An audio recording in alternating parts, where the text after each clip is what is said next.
Subscribe to my channel and press the bell icon so you never miss any update.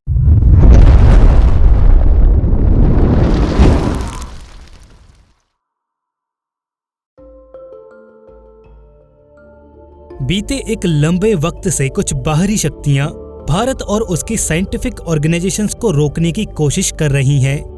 कई बड़े projects जो भारत के लिए एक बड़ी सक्सेस लाने वाले होते हैं, अक्सर पता नहीं कैसे मगर उनसे जुड़े वैज्ञानिकों की बड़े ही रहस्यमय तरीके से मौत हो जाती है। ये यकीनन हमारे देश की इंटेलिजेंस एजेंसीज के लिए एक बड़ा सवालिया निशान खड़ा करती हैं।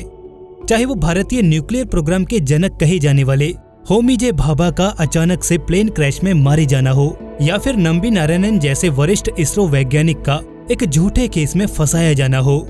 ये सदगर्मियां आज से नहीं बल्कि बीते लंबे वक्त से चल रही हैं, जो कि रोजाना न जाने हमारी इन एजेंसीज के विकास की गति को कितने सालों पीछे धकेल देती हैं। इससे हमारे देश की जनता और ऑर्गेनाइजेशन दोनों को ही बेतहाशा नुकसान होता है। और एक ऐसा ही मामला हाल ही में पेश आया है। बात दरअसल ये है कि तपन मिश्रा नाम के इस वरिष्ठ इसरो वैज्ञानिक पर एक नहीं बल्कि तीन बार जानलेवा हमला हुआ, पर लकीली वो इन तीनों ही अटैक्स में सरवाइव कर गए। यहाँ आपको बता दें कि तपन मिश्रा ही वो वैज्ञानिक हैं जिन्होंने IRNSS यानी Indian regional navigation system program को सफल बनाने में अहम भूमिका निभाई थी। फिलहाल वह अहमदाबाद स्थित सैटेलाइट सेंटर में डायरेक्टर जनरल के पद पर नियुक्त हैं और जल्दी ही रिटायर भी होने वाले हैं। इस पूरी कहानी की शुरुआत होती है एक फेसबुक पोस्ट से, जिसे 5 जनवरी सन 2020 को तपन मिश्रा ने अपने निजी फेसबुक अकाउंट से शेयर किया था। दरअसल ये पोस्ट अंग्रेजी में था, जिसमें कि उन्होंने अपने ऊपर लगातार 3 बार हुए जानलेवा हमलों की कहानी बयां की है।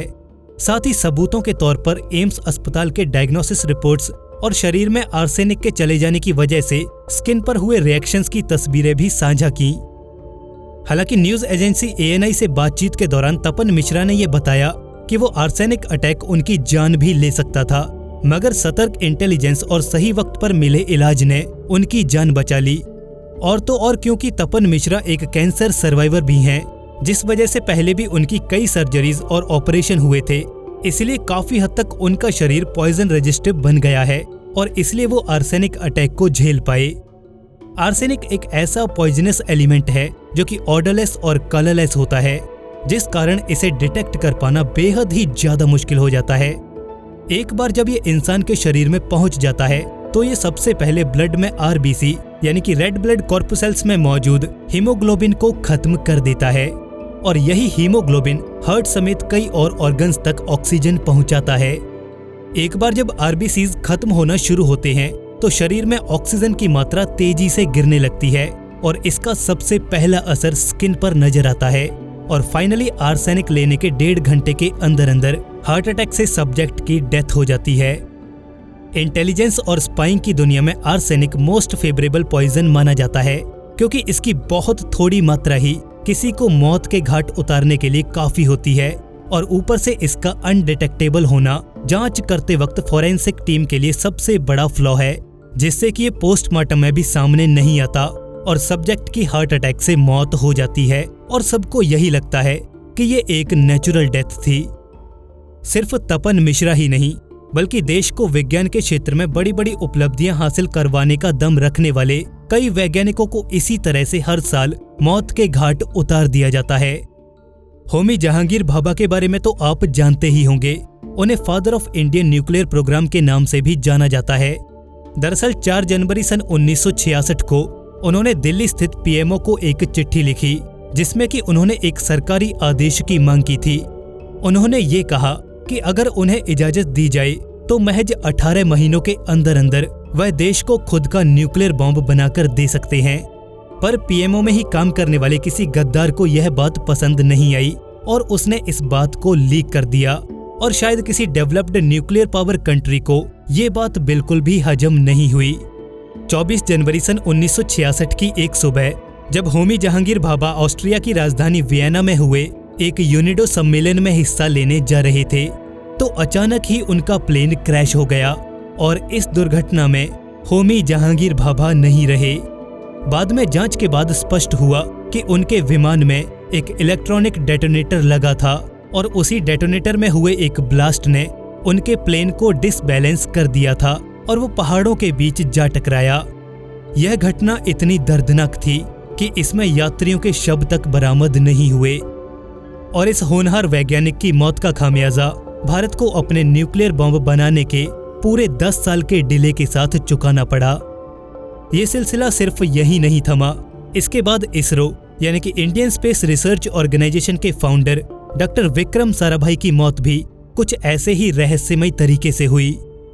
दरअसल 30 दिसंबर सन 1971 की एक शाम त्रिवेंद्रम में स्थित एक रिजॉर्ट में अचानक से हड़कंप मच गया जब डॉक्टर विक्रम साराभाई की लाश लॉन में मिली।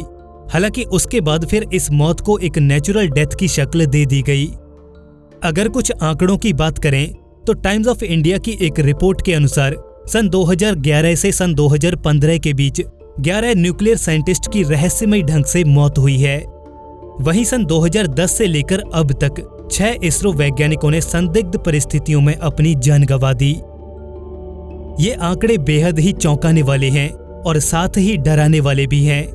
कहीं न कहीं ये वैज्ञानिकों के प्रति बरती गई लापरवाहियों और इंटेलिजेंस के लूप होल्स को भी उजागर करते हैं। और न जाने आज भी हम कितने होनहार वैज्ञानिकों और रिसर्चर्स को रोजाना खोते जा रहे हैं, जिससे कि विज्ञान की दुनिया में भारत का विकास सालों पीछे खिसकता जा रहा है। ये तो वह वैज्ञानिक थे जो बड़े स्तर पर किसी न किसी प्रोजेक्ट को लीड कर रहे थे और संदिग्ध परिस्थितियों में मारे गए, मगर आज भी देश भर के कई वैज्ञानिक अंधेरे में अपना जीवन बिता रहे हैं और न जाने उन्हें कब अपनी जान से हाथ धोना पड़े। कहीं न कहीं ये एक गहरी चिंता का विषय है। आप इस बारे में क्या सोचते हैं, हमें कमेंट सेक्शन में जरूर बताएं।